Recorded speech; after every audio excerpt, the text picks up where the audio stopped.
अस्सलाम वालेकुम, I am doctor Yusuf Siddiqui. जिस तरीके से किसी भी डिश के कोई की इंग्रेडिएंट्स होते हैं जिसके बगैर वो मुकम्मल नहीं हो सकती, इसी तरीके से जो सेल्स सक्सेस की जो डिश है उसकी की इंग्रेडिएंट्स में 4 पीज ऑफ सेल्स हैं। ये वो 4 पीज ऑफ सेल्स हैं जो कि आपको किसी किताब में नहीं मिलेंगे। आज इन 4 पीस को हम डिस्कशन करते हैं।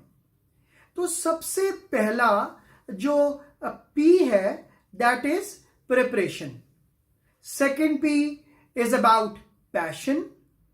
Third P is about presentation and fourth P is about pursue. अब इन चारों को हम वन बाय वन डिस्कस कर लेते हैं। तो सबसे पहले जो पार्ट है that is the part of preparation. As a sales person, if you are not prepared, ultimately unprepared होंगे और कस्टमर के पास जाएंगे, कभी भी आप कस्टमर को विन नहीं कर सकते, कभी भी आप सेल्स को विन नहीं कर सकते हैं। सो प्रिपरेशन इज दी की। जानिए, प्रिपेयर कीजिए अपने कस्टमर के बारे में, उसकी क्या रिक्वायरमेंट्स हैं, अपने बिजनेस के बारे में, आप क्या क्या प्रोडक्ट्स ऑफर करने जा रहे हैं, आप क्या सर्विस ऑफर करने जाएंगे, आप क्या फैसिलिटीज ऑफर कर सकते हैं, क्या प्राइसिंग ऑफर करेंगे, क्या डिस्काउंट्स दे सकते हैं। तो तमाम चीजों की प्रिपरेशन बहुत जरूरी है। So once you are prepared then we have to go to the next level. तो प्रिपरेशन बहुत अहम है। प्रिपरेशन के बाद second P is about passion. Sales के बारे में यह कहा जाता है कि sales is all about passion.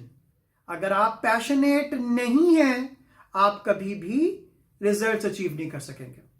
और पैशनेट नहीं है तो सेल्स आपका प्रोफेशन भी नहीं है। तो सेल्स और पैशन बिल्कुल हैंड्स इन हैंड है। यानी कि आपके लिए यह जानना जरूरी है कि जो सेल्स है वो सिर्फ पैशनेट लोगों का काम है।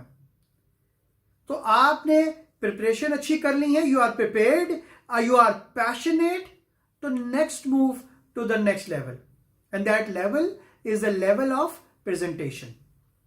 ये बात जहन में रखें कि अगर आपकी प्रिपरेशन भी अच्छी है, you are passionate enough as well, but you are unable to present your product, your services, your company, तो अल्टीमेटली आप कभी भी सेल सक्सेस हासिल नहीं कर सकेंगे। तो आपने प्रेजेंटेशन के ऊपर भी फोकस करना है। So presentation is about presentation of your own self, presentation of your organization, presentation about your products and services and anything else. Ultimately आपकी presentation has to be representation of your organization. तो sale success के लिए presentation is the third key point. Fourth P is about pursue. Follow up sales के अंदर is the core. 90% of the sales अपने 4th और 12th follow up के अंदर mature होती हैं। 80% ऑफ द सेल्स 5th से 12th फॉलोअप के अंदर मेच्योर होती हैं। सो अगर you are unable to pursue with your customers, ultimately आप कभी भी सेल्स प्रॉपर तरीके से क्लोज नहीं कर सकेंगे। तो सेल्स को इफेक्टिव तरीके से क्लोज करने के लिए, कस्टमर के साथ रिलेशनशिप को मेंटेन करने के लिए, you have to follow up religiously, proper तरीके से। एक फॉलोअप से नहीं, multiple follow ups will serve the purpose. तो जिस तरीके से किसी भी डिश की कंप्लीशन में मैंने बताया कि की इंग्रेडिएंट्स मस्ट है और उनमें से कोई एक भी इंग्रेडिएंट अगर मिस हो जाए तो वो डिश कंप्लीट नहीं होती, इसी तरीके से जो सेल्स की कामयाबी है उसके लिए ये चारों इंग्रेडिएंट्स मस्ट है। और अगर आप इनमें से किसी एक इंग्रेडिएंट को भी मिस कर गए तो जान लीजिए sales success will only be a dream.